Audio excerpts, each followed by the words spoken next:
रायगढ़ शहर के मोहापल्ली औद्योगिक क्षेत्र में सीआर पाली की इंडस एनर्जी कंपनी से एक बड़ा मामला सामने आया है। यहाँ 50 मजदूरों को लगभग 13 लाख रुपए का वेतन पिछले 2 महीने से अटका पड़ा है।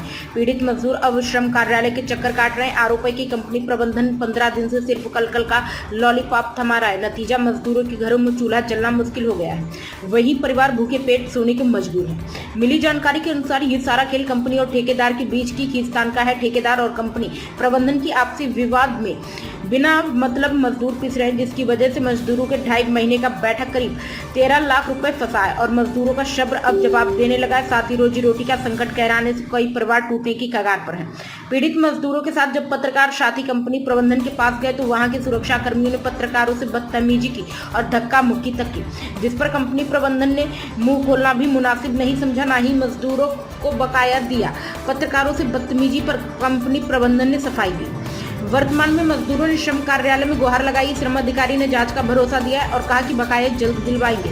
मजदूरों की मांग की कंपनी पर ठोस कार्रवाई हो ताकि आगे कोई और इस आग में न जले। इस बीच जानकारी मिली कि जिस ठेकेदार को कंपनी ने ठेका दिया उसके पास ना तो लाइसेंस था और ना ही कंपनी में काम करने की विधिक अनुमति थी। इस तरह इंड सिनर्जी कंपनी प्रबंधन की बड़ी लापरवाही सामने आई, जिस पर श्रम अधिकारी ने कंपनी को नोटिस देने की बात कही है।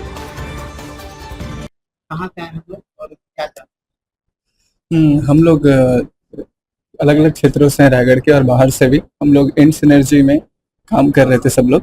एक ठेकेदार Sonu contractor and general work order supply के नाम के कॉन्ट्रैक्टर से। फिर हम लोग का मांगे है कि हम लोग का 2.5 महीने का वेतन जो है वो अभी तक मिला नहीं। कितने महीने से नहीं मिला है और कितने लोग कितना अमाउंट टोटल हो रहा है?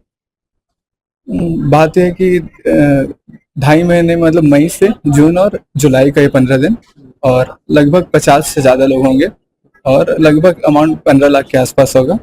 और स्थिति ये है कि ठेकेदार देने में सक्षम हूँ बोला, क्योंकि हम उसका उतना पैसा बन नहीं रहा है, ऐसा कंपनी वालों का बोलना है। कि कंपनी वाले फिर बोले कि अगर ठेकेदार सक्षम नहीं होगा तो हम लोग देंगे। उस तरीके से हम लोग से वादा किए। उसके बाद ना ठेकेदार दे पाऊंगा बोला, ना कंपनी दे पाऊंगा बोला। तो इसलिए हम लोग कुछ दिन पहले लेबर कमिश्नर के पास आए थे अपना मतलब कि शिकायत लेके। और इसके बाद आज हम लोग को सेटलमेंट के लिए बुलाया गया है कि आज 4 तारीख का दिनांक दिया गया था। इससे पहले कंपनी वालों से भी लिखित बयान लिया गया और हम लोगों से भी, और हम लोग का जो वेजेस शीट है वो हम लोग सबमिट कर चुके हैं। तो आज हमें आश्वासन दिया गया कि आज सबका पेमेंट हो जाएगा। ठेकेदार का नाम क्या है और कहाँ का रहने वाला? ठेकेदार हैं मतलब कि श्यामल देवनाथ जी, और वो मतलब कि बंगाल, पश्चिम बंगाल के हैं। और अभी कितने दिनों से चक्कर काट रहे हैं? यहाँ तो हमें जिस एक डेट दिया गया था उसी डेट पे आ गए थे। यहाँ कार्यवाही नियमित रूप से चल रही है। वहाँ हमें कंपनी में बहुत भागना पड़ा, लेकिन क्योंकि लगभग जब हम लोग का मई महीने का पेमेंट नहीं आया, उसके बाद हम लोग को जून में हमें आश्वासन दिया कि इस दिन में दिया जाएगा, इस दिन में दिया जाएगा, हो जाएगा। फिर ठेकेदार द्वारा कि हम मेरा पैसा फंसा है, मेरा बिल फंसा है, इस तरीके से बोला गया। फिर कंपनी की तरफ से भी बोला गया कि ये नहीं होगा तो हम कर देंगे। फिर उसके आश्वासन पे हम लोग कंपनी के पास गए। जब ठेकेदार चला गया तो कंपनी बोलती है कि नहीं, आपको इतना पैसा बनता नहीं और कंपनी का कोई जवाबदारी नहीं है कि वो पेमेंट दे पाए। पेमेंट अगर नहीं मिल सकता, पेमेंट तो अभी आश्वासन तो दिया गया है कमिश्नर द्वारा कि आज हो ही जाएगा, और मुझे लगता है कि कंपनी सहयोग करेगी तो हमारा पेमेंट हो ही जाएगा। अगर नहीं होता है तो क्या? नहीं होता है तो उसके बाद फिलहाल तो अब मिल लेते हैं, क्या होता है, कार्रवाई होती है, उसके बाद ही हम बता पाएंगे क्या करना है नहीं करना। मेरा नीलेश प्रधान। इंड सिनर्जी का एक मैटर हमारे यहाँ पे चल रहा है जो लास्ट वीक हमको प्राप्त हुआ था। उसमें कुछ लेबर है कंस्ट्रक्शन और फैब्रिकेशन का काम कर रहे थे सोनू कंस्ट्रक्शन के अंतर्गत, और उनका 2 महीने का जो वेजेस है वो नहीं मिला है।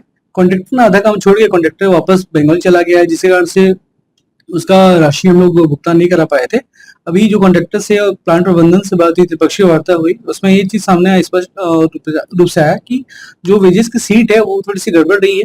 तो उसको फाइनल वेजेस सीट मंगाया गया है कि प्रति लेबर के हिसाब से उसका कितना देय बचा हुआ है। साथ में उसने जो बिल प्रस्तुत किया है इंड सिनर्जी में, वो बिल किस कारण से रुका हुआ है, कितनी राशि का है, उसका आकलन करने के लिए बोला गया है। अगर कॉन्ट्रैक्टर नहीं आता है वापस और भुगतान नहीं करता है तो उसकी जो सामान है, यहाँ पे जो सामग्री है उसको जब्त करके राजसात करके उसकी नीलामी की जाएगी। नीलामी करने के उपरांत उसकी जो मजदूरों की राशि है, जो मनताना है, उसका भुगतान किया जाएगा। मैं आश्वस्त करता हूँ कि मजदूरों की जो मेहनत की राशि है वो कहीं जाया नहीं होगी और राशि का भुगतान विलम्ब करा दिया जाएगा। इसमें एक चीज और देखने को मिला कि बिना लाइसेंस के वहाँ पे काम कर रहा है। हाँ, सोनू कंस्ट्रक्शन का हमको जब शिकायत आई तब ज्ञात हुआ कि उसके बाद जो कॉन्ट्रैक्ट लेबर एक्ट के अंतर्गत लाइसेंस नहीं था, 2 माह से विगत 2 माह से काम कर रहा था वो, फिर भी उसके बाद कोई वैध लाइसेंस नहीं था। तो licence against contract labour act के अंतर्गत भी इसमें कार्रवाई की जा रही है और साथ में साथ पेमेंट ऑफ वेजेस के अंतर्गत भी कंपनी प्रबंधन और कारखाना प्रबंधन कॉन्ट्रैक्टर के विरुद्ध कार्रवाई की जा रही है इस पे।